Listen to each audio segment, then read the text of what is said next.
Hello, I'm Michael, and today I'm going to do a product demonstration on a product specifically designed for the packaging industry. What do all of these containers have in common? Screw-off lids. And today the product we're going to talk about is from Mark-10. It is the Mark-10 MTT product. It's specifically designed to calculate or measure the amount of force or torque required to remove the lid or a closure from a container. So we've got a host of specimen here to practice with.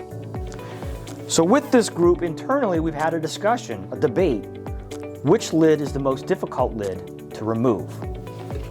My opinion, it's the salsa jar. Behind the camera, you're going to get to meet Bethany today. Bethany has a preference. Yes, I think it's going to be the red sauce jar. I think it's only a red sauce when you're wearing a white shirt. Michelle, who'll show up later on, thinks it's the pickles.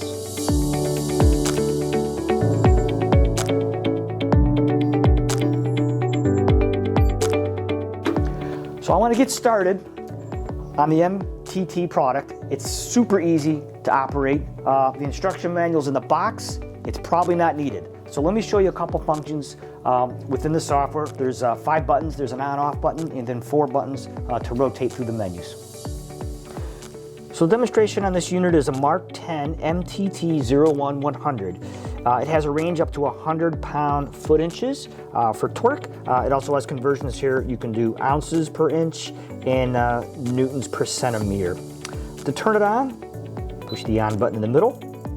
This unit is equipped with an internal battery, so you can either leave it plugged in or you can keep it charged up and go about your production floor and do measurements remotely if you need to. It has a couple different settings here in the menu. You can change the mode here to peak clockwise, peak counterclockwise, or real-time measurements. It's always showing you both the peak clockwise and counterclockwise measurements there. And if you press the menu, you can scroll through this menu with the up and down arrow keys. There's a memory. You can store information on it. You can also export information. There are set points. You can set max and min. There are filters that you can use that will allow you to record max breakpoints if you've got peak loads. There are units you can change for inch to metric. There's a data key that you can use to output, either to a Metatoya format or to just an Excel format. There's also a serial USB settings. Scrolling on, there is a brake indicator. There is first and second peak. You can change the sound of the beeps. There's automatic shut-off if it's been left on too long. There's backlight LCD, turning that on and off, or power-saving modes also. So there's also calibration functions and restoring defaults and general product information. Pressing the menu key takes you back to where we began. Pressing the data key simply outputs measurement data that's been collected so far. So with those basics in the system here, we're going to load up our first part. So our first object is going to be this large jar of peanut butter. To get ready for it, we've got 4 adjustable posts. These can be moved to any one of these locating threaded holes. There's also a dial on the side to bring them closer together or further apart. For the most reliable measurement data sets, you should keep the center axis of the object, in this case, jar, being measured as concentric as you can with the plate being used to measure. These have rubber side to them to keep it from slipping. Once you've locked it into place, press the 0 button, and then you can begin turning. Hang on. And there it was. That was our measurement. Oh, we're still cranking here. So we have a peak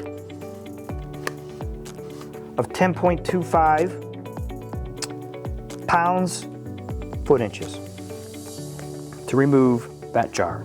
I can put the lid back on, and as I crank it, you'll now begin to see the clockwise measurements climb. Next, we're going to open a bottle of rinse aid for your dishwasher. 0. Ooh, peaked out at 14.75. Next, we're going to do some drain cleaner. We definitely want a tight seal on this. Ooh, 6 3/4. But you had to push down the turn, so I guess it's okay if it's not as much as it takes to open a jar of peanut butter. Next, we're going to do 3 bottles of sport drink from the same manufacturer to test consistency between bottles. 18.4, 17.0, 19.15. Next, we're going to have the Cola Wars. 9.65, 16.9.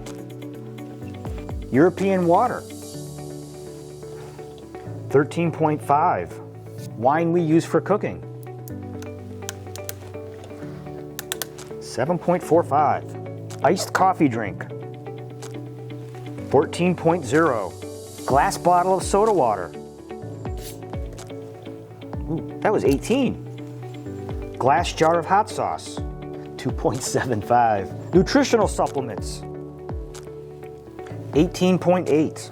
Spice jars that do grinding for you. How much does it take to do the grinding? 8.6 clockwise, 1.45 counterclockwise. Vacuum sealed jelly jar. Oh, no kidding. That thing peaked out at 36.5. Salsa jar. Oh man. Oh, this is a two-hander. Oh my. 60.25. That takes a chip. Michelle's too embarrassed to pick open. Peter Piper picked a peck of pickle. Peter Piper picked a peck of peppered pickles. Pickled peppers.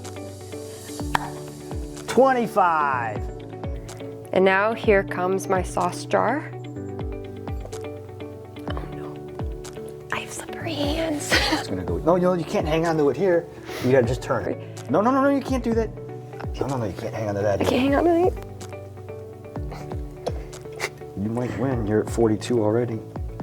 All right, 43.9. That was a rough one. Domestic or import? 7.15. 6.25. I guess domestic loses to import. So Bethany, that wraps up our test here. Did you find anything surprising or interesting? I can say I'm thoroughly disappointed my sauce didn't win, but that's okay. You weren't wearing a white shirt. I That's the wasn't. problem. I know. I wore the wrong color. Yeah. So yeah, I was actually surprised how much the salsa, it almost hit the limit of our unit here at 60. I thought it was pretty interesting what you could do with the grinder here. You could go both directions. This grinder actually also happens to have a fine, a medium, and a coarse setting, and each setting gave a different amount of torque. We didn't show all of those here. And I also thought it was interesting comparing the 3 different bottles of sport drink. They each had a pretty wide difference, I would say, from the minimum to the maximum of what it took to take those lids off. So if you're in the packaging industry, making containers and closures, whether it's for food, beverages, whether it's dried products, or even chemicals such as soaps or drain cleaner, it's pretty important to make sure that your caps or your closures are on there tight and keeping things sealed. So thanks for watching this demonstration. If you're looking for the technology to help you analyze that and evaluate and hopefully improve your process, reach out to us here at Inspection Engineering. It's 5 o'clock somewhere. Yep.